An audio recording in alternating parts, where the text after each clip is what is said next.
Edward Alexander Crowley, meglio conosciuto come Aleister Crowley. No, non parleremo della sua avventurosa vita per ovvi motivi di tempo limitato, ma dell'apporto fondamentale che ha dato al mondo dei tarocchi, ispirando mazzi come questo. Scopriamole insieme, ma dopo la sigla.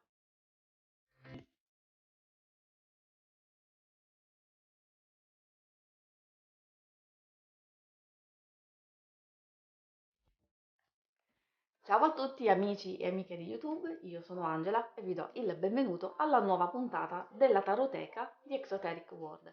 In questo video andremo a scoprire il mazzo di tarocchi Liberty editi da Lo Scarabeo, liberamente ispirato al mazzo originale creato da Aleister Crowley e Frida Harris. Lo abbiamo già visto brevemente nella seconda puntata di cui vi allego il link in descrizione, ma oggi lo analizzeremo meglio. Prima di cominciare la visione del mazzo vi informo che l'ultimo segmento della puntata sarà dedicato allo slideshow dei 22 arcani maggiori a tutto schermo, in modo da darvi l'opportunità di visionarli attentamente, magari facendo degli screenshot dei vostri preferiti. Finita questa introduzione, cambiamo inquadratura per entrare nel vivo della puntata. Seguitemi! Ciao a tutti, benvenuti. Cominciamo subito questa puntata. Vi faccio vedere la scatolina che è molto semplice, sì, è vero, abbastanza delicata, però insomma fa il suo dovere. Con un po' di attenzione si riesce a mantenerla abbastanza integra. Ci credete che ha quasi 20 anni? Sì, perché effettivamente lo uso abbastanza poco, questo perché come dirò spesso e soprattutto adesso questo è un mazzo abbastanza complesso e difficile, quindi che richiede molta attenzione, molto studio e quindi non è così facile approcciarsi a questo mazzo e a questa tipologia di mazzi. Questo esattamente si ispira direttamente al libro di Thoth di Aleister Crowley. Voglio mostrarvi proprio questo mazzo, non l'originale che sicuramente vi farò vedere nelle puntate diciamo, successive. Non so quando esattamente, però potete rimanere in contatto con me per scoprirlo.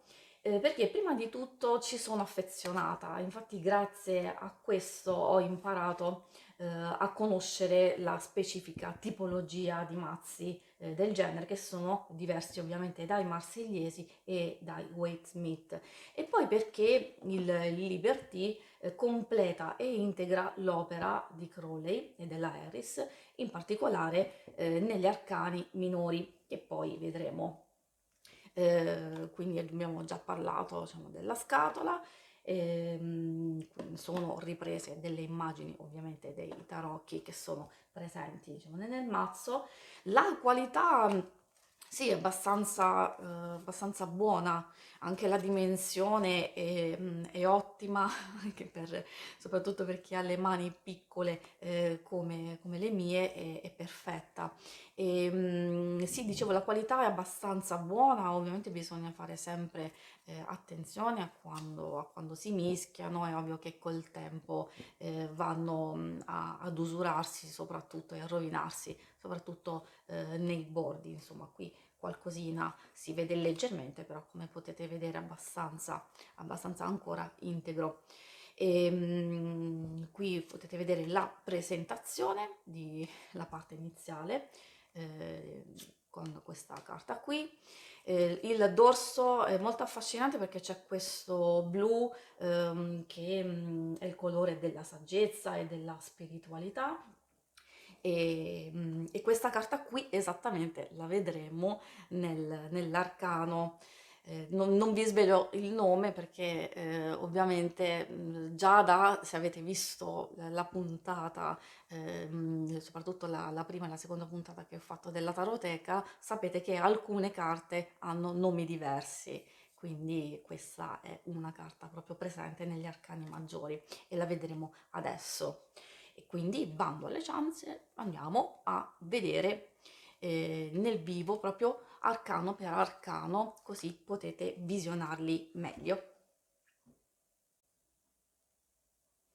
Eccoci di fronte alla bellezza dei 22 arcani maggiori.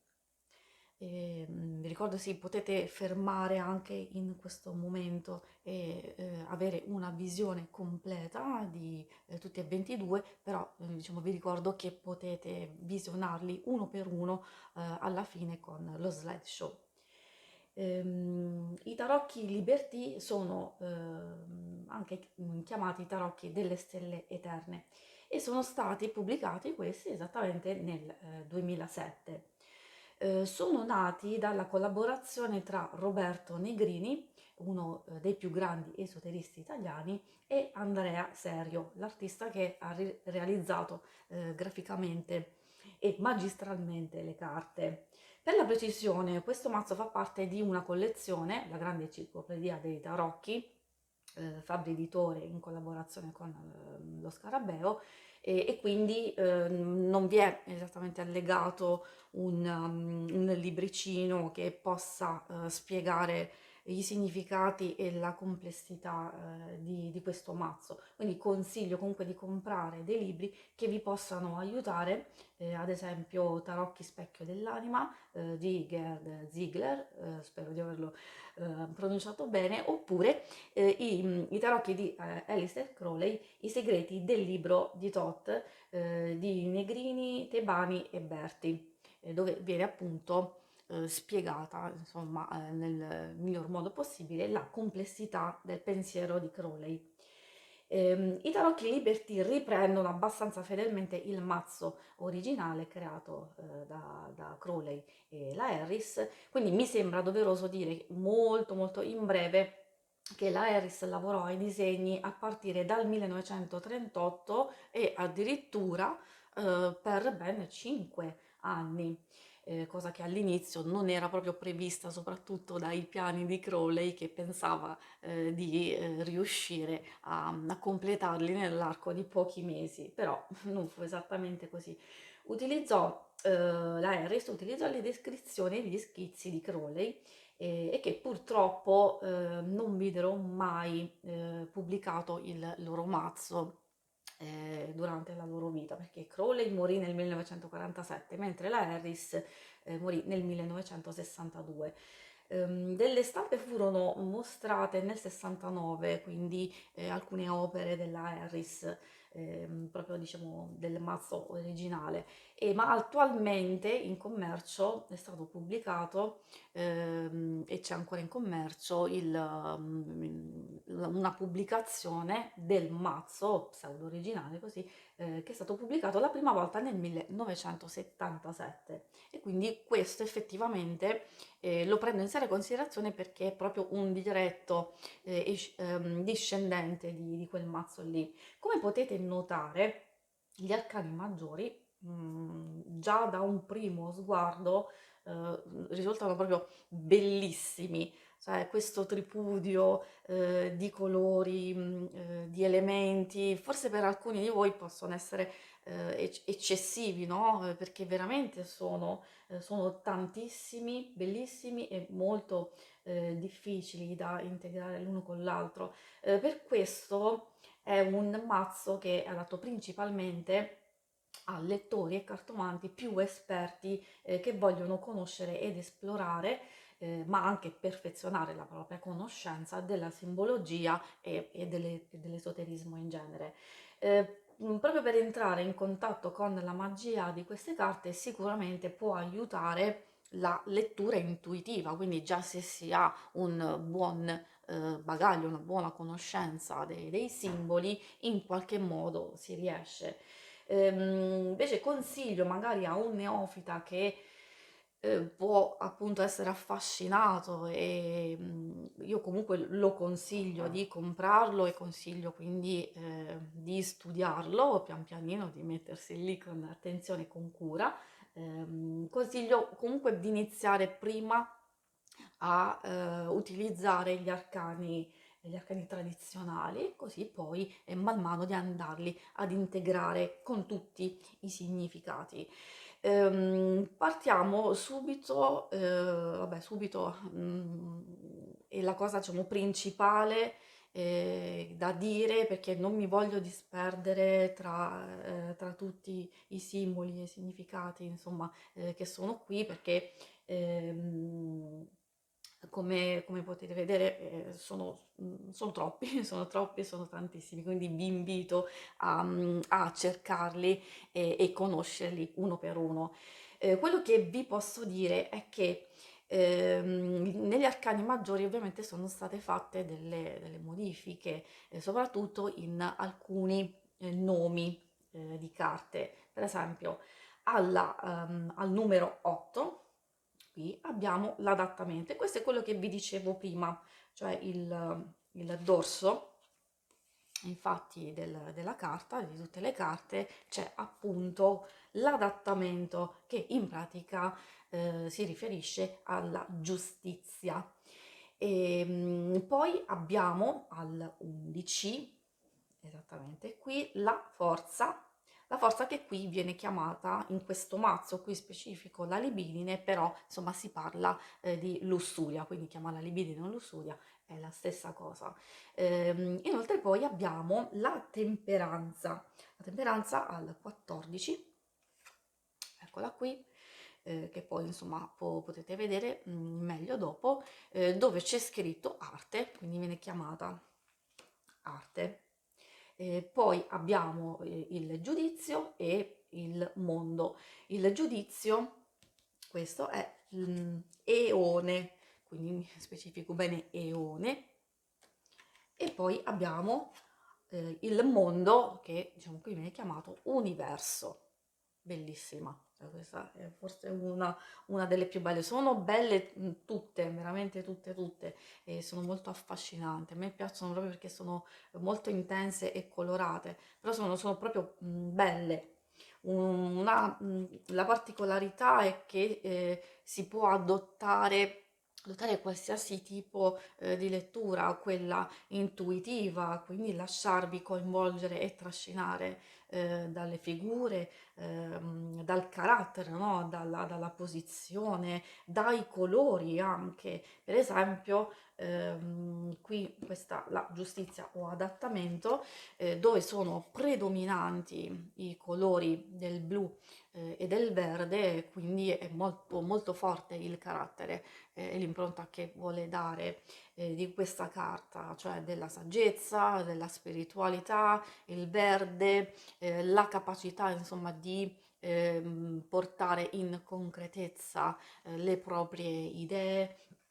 Quindi ogni carta si può andare ad estrapolare quindi anche il significato in base ai colori, ai simboli. Ovviamente quella è la prima cosa. Delle indicazioni le trovate anche nella parte superiore, come potete vedere, della carta, con i simboli astrologici. Ci sono le costellazioni, ci sono i pianeti, costellazioni quindi quelle dell'Ariete, quelle eccetera eccetera, quindi e anche, come abbiamo detto, dei pianeti stessi. E questo è un altro modo di leggerli, quindi dal punto di vista astrologico, per andare appunto ad integrare tutti i vari significati. Vi potete sbizzarrire appunto come volete. E qui, cioè, quello che vi posso dire, un'altra cosa, è che abbiamo di fronte un'opera molto molto affascinante e misteriosa, e anche molto potente, perché ha anticipato i simboli e gli ideali della cultura New Age. Peccato che non hanno avuto lo stesso successo dei tarocchi Waite Smith, ma sono comunque tenuti in massima considerazione, proprio appunto per lo stile pittorico e il loro contenuto denso di simboli, che come già detto sono provenienti da tantissime tradizioni esoteriche, l'astrologia, la numerologia, anche la Kabbalah, l'induismo, il taoismo, eccetera, eccetera, eccetera. Adesso diciamo, ho concluso questa piccola, diciamo, escursione, e passiamo agli arcani minori. Ecco a voi, cominciamo con gli arcani minori, e qui di fronte abbiamo il seme di coppe. Bellissime anche questa serie di arcani minori. Ovviamente sapete le coppe sono associate all'elemento acqua e lo potete soprattutto notare dal proprio simbolo che qui si trova nelle carte di corte. Una cosa che è importante secondo me dire che questo mazzo può essere considerato il primo tarocco al femminile, diciamo così, tra virgolette, e mi spiego meglio perché. Ovviamente io parlo della grande rivoluzione che ha compiuto Crowley e ovviamente qui queste carte, questo mazzo qui riflette esattamente il pensiero di Crowley stesso. Questo perché diciamo, l'innovazione che è stata compiuta è proprio il passaggio dalle concezioni occulte insomma, dell'Ottocento a qualcosa insomma, di più contemporaneo, no? Di più moderno.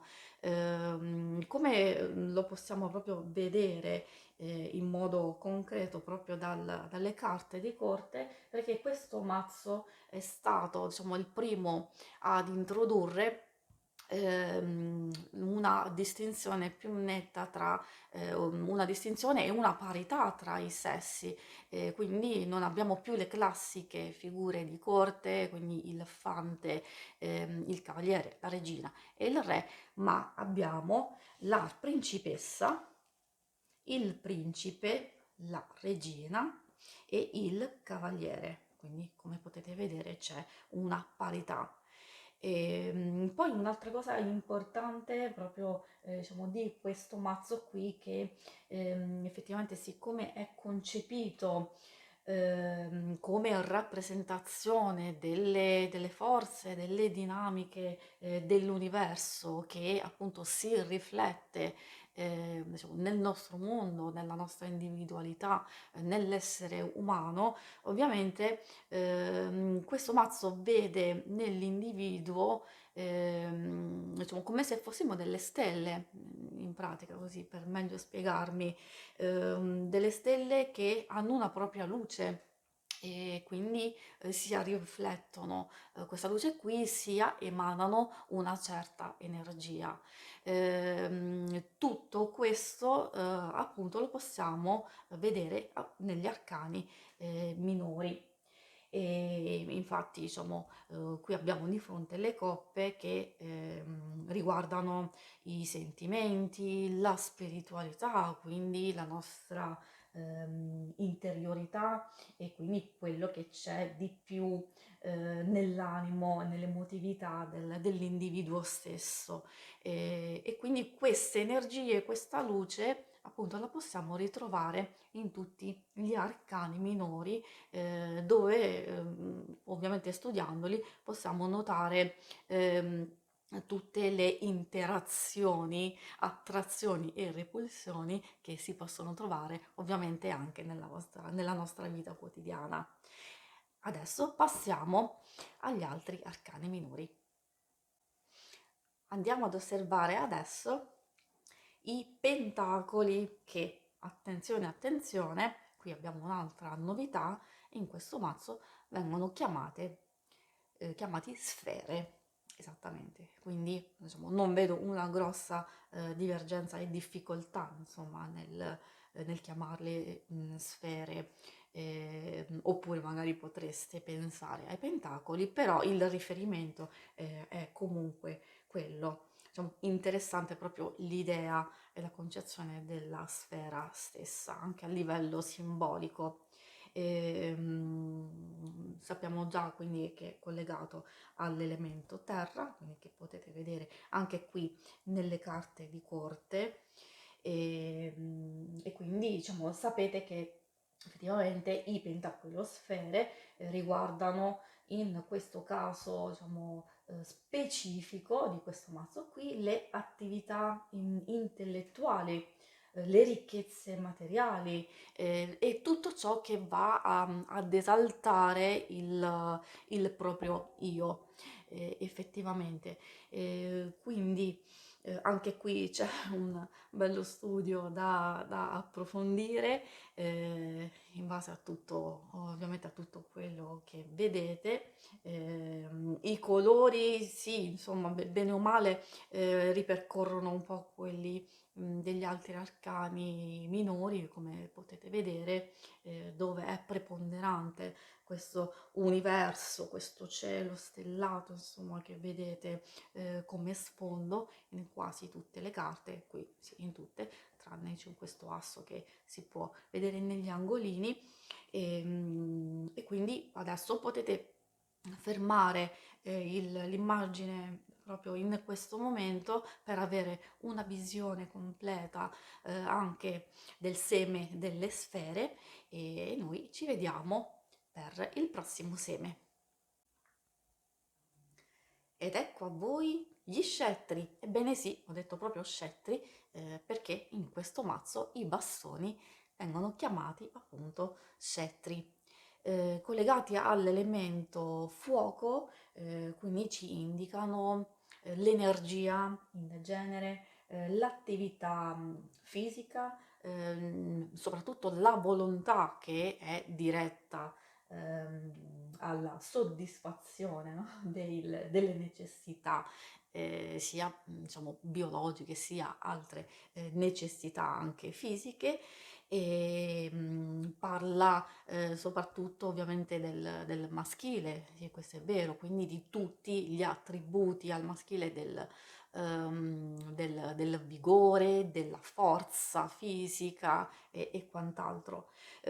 Questi sono, voglio dire, proprio i miei arcani preferiti perché in un certo senso rispetto agli altri sono quelli che visivamente, se uno non va a leggere esattamente che carta è molto più facile intuire che ci troviamo in presenza dell'elemento fuoco proprio perché i colori dominanti e predominanti sono appunto il rosso e l'arancio, no? Quindi anche queste fiamme e quindi a livello intuitivo è molto più facile, molto più semplice. Magari mi direte la vostra nei commenti cosa ne pensate al riguardo.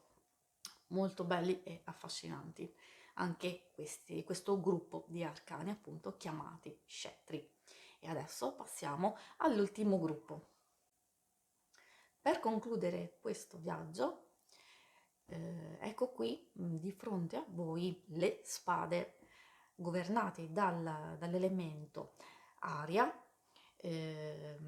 ci portano nel complesso mondo delle dinamiche, dei pensieri e tutto ciò che riguarda la mente e quindi anche parte del pensiero razionale. Qui, diciamo, come potete vedere, come abbiamo visto prima, diciamo, con gli altri arcani, dove secondo me l'elemento fuoco è quello maggiormente più comprensibile, diciamo, rispetto agli altri, ma anche qui, insomma, tutto sommato lo vedo un po' più uniforme sia alle coppe e anche alle sfere, però insomma comunque è anche facile individuarle sia dagli elementi inseriti, ovviamente si possono vedere le spade intrecciate anche qui, quindi è predominante e è abbastanza diciamo comprensibile. Quello che posso dirvi per concludere, insomma, che è un mazzo super consigliato, soprattutto per gli ardimentosi, desiderosi di cercare, insomma, nuovi stimoli, per chi ama anche molto la simbologia e chi magari apprezza anche varie culture, varie altre tradizioni che non sono appunto quella nostra. Qui c'è tutto quello che desiderate approfondire. Io vi ringrazio per avermi seguito, ovviamente anche in questo momento potete fermare il video per osservare le carte. Successivamente troverete lo slideshow dei 22 principali, quindi degli arcani maggiori. Vi rinnovo i miei saluti e i miei ringraziamenti, quindi se volete iscrivervi al canale potete trovare tante altre cose andandolo a visionare, e ringrazio ovviamente quelli che sono già iscritti.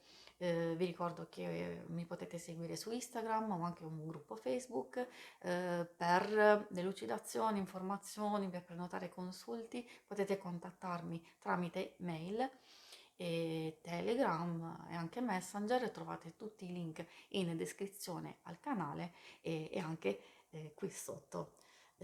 Grazie e buona visione.